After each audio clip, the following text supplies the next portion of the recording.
Hello everyone, in today's video I'm going to show you how to fix ChatGPT error unusual activity detected. So the first step, check if your internet is connected and work properly.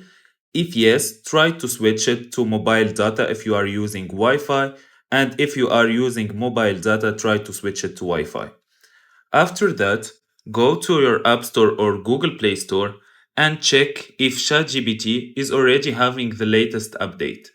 If it's yes, then it's okay. If it's no, try to update it. Then if this doesn't solve the problem, go to your settings and check if you are connecting to a VPN. If it's no, try to connect to a VPN. If you already connect to a VPN, try to disconnect.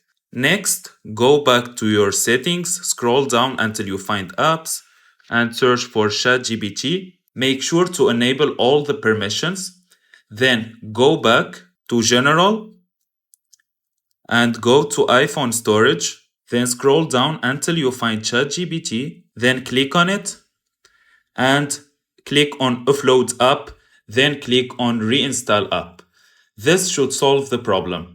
If you find this video helpful, don't forget to like and subscribe in the channel. Thank you for watching.